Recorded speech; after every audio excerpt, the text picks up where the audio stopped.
Hi everyone, in this video today we're going to be talking about my thoughts on gentle leaders and how I use them in a training program.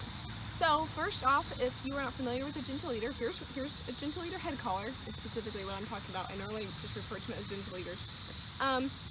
And this is where your dog's muzzle comes through. You put this around behind their head, so their neck and head are here, their muzzle goes in here, you attach your leash to here, and it's supposed to help control your dog's head. If they go to pull, it's going to make their head turn towards you, which makes them not be able to continue going forward. That's the idea behind it. People use it all the time to reduce pulling, and it helps a lot. But I want to talk about my thoughts on it and how I use it. So first, when I think about accomplishing a loose leash walk and making your daily walk with your dog enjoyable, I think about two different methods to come about that. So one is teaching your dog to pull or to walk on a loose leash and not to pull. And the other one is using a tool that accomplishes the same idea. And while this may seem, these two options don't really seem much different, let me explain a little bit. So a gentle leader, this gentle leader is not going to teach my dog not to pull on his leash. It's not going to teach him that he's supposed to walk on a loose leash. It's designed to decrease pulling, but it doesn't actually teach him the concept of loose leash walking. So he's going to very much train to the tool. He's going to walk well on the gentle leader, but as soon as I clip it off and attach his leash into his collar, he's going to go right back to what he used to do and pull his heart out. So it works as long as you use it, and it works for most dogs. That being said, it's just a tool. It's not foolproof. It sometimes does not work for certain dogs because I have seen dogs pull into gentle leaders, just like I've seen them pull into other tools that are supposed to accomplish the same thing, like a prawn collar or a no pull harness or slip collar or something like that. They're just tools, and so there is a proper way to go about using all these tools, and they don't teach the concept of loose leash walking. So the other option is actually just teaching loose leash walking, which can be done through a method I describe in one of my videos. I will link it to in the description of this video so you can find it. But I talk about how I go out training loose leash walking.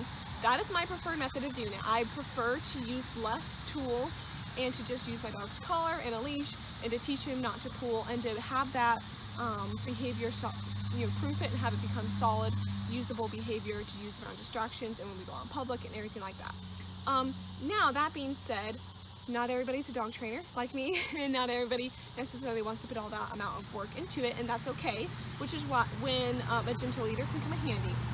Personally, I don't recommend using a prawn collar or slip collar or something like that because for a variety of reasons, but one of them is I've seen the gentle leader work much better than all of those. But if you want to use it for your dog, it's very much a viable option. There are a few situations when a gentle leader may not work for you, and that could be if your dog just cannot tolerate it. Some dogs and puppies cannot tolerate a gentle leader, the strap that goes around their nose. It just, no matter how slowly you introduce it, they just don't like it. But for the most part, most dogs are able to handle it, and it's not a big issue if it's introduced correctly. So that's kind of the two options there. You're not an inferior owner if you choose to just use a tool, but you do need to understand that it doesn't teach your dog to walk on a loose leash. It just teaches him not to pull whenever he's wearing this tool. So I feel like that needs to be kind of clarified, put out there. So let's talk a little bit about how I use gentle leaders. And so I will use a gentle leader not on a young puppy, mostly because a puppy is young. They're small enough I can outmuscle them if I need to. As far as if they start pulling, I can just stand there and hold the leash and keep them from dragging me all over the place because they're still small. So I really just don't recommend it for small puppies, for young puppies. But if you have an adolescent or an adult dog especially if he has a history of pulling on the leash, a gentle leader can come in really handy to kind of break the cycle of pulling, kind of introduce a new concept that, hey, we don't always, every time we go on a walk, we don't have to pull. And so I would introduce the gentle leader first And then I would do the exact same training process I used on a collar that I talk about in the video I'm going to link below. I'm going to use that exact same process only on a gentle leader. So I would do that first, and once we get really fluent walking on a gentle leader the same way I would walk on a collar, then I'm going to slowly transition to the collar. And that is the way I would use a gentle leader to teach my dog not to pull. That would be the only way I see that actually teaches them not to pull, because you're implementing the training that goes along with it as well. Another reason why I might use a gentle leader is if I need more control over my dog's head.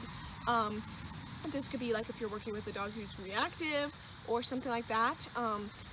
It makes me think of back whenever I used a gentle leader on my only dog who's actually trained to a gentle leader on, but Una, my German Shepherd, back whenever I was reintroducing her to going out in public because she had not been properly socialized as a puppy, and so I was having to redo that as an adult. And I had a lot of fears about different things she might possibly do, so it was actually kind of more for my peace of mind than it was actually for her. But I felt like I really needed control over her head in case we encountered another dog and I was afraid she might start a fight or whatever the situation was, because I had a lot of anxiety about it.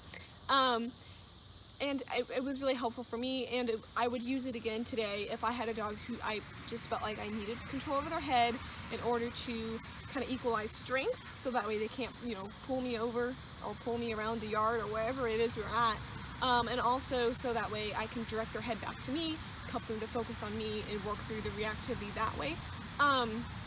So those are pretty much the two areas or two ways that I would use a gentle leader. I do want to take a moment to talk about another training tool that's pretty popular, and that's no pull harnesses. And I personally do not use the front clip no pull harnesses, and that is because for one thing, I don't see them being terribly effective. I see a lot of dogs pulling into the no pull harnesses, just like a lot of just like I see them pulling into gentle leaders and other tools as well. But and I just don't really I've never really been a huge harness person altogether. But that being said, there are some people who have concerns about no pull harnesses actually changing your dog's front structure, so like kind of like deforming it, because they're pulling into it so much. The way most of them are designed are to tighten when the dog pulls, and supposed to tighten and kind of turn them around. But if it's tightens a lot over a long period of time, there are some people who think it can possibly change their structure, which makes sense, which also tells me that it's not working like it's supposed to, because they're still pulling into the tool. So those are kind of some reasons why I don't recommend no pull harnesses, and I really highly recommend teaching your dog, just teaching him the concept of loose leash walking.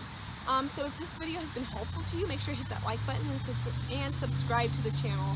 Also share this video anywhere else you think other puppy owners would find it helpful. Have a great day.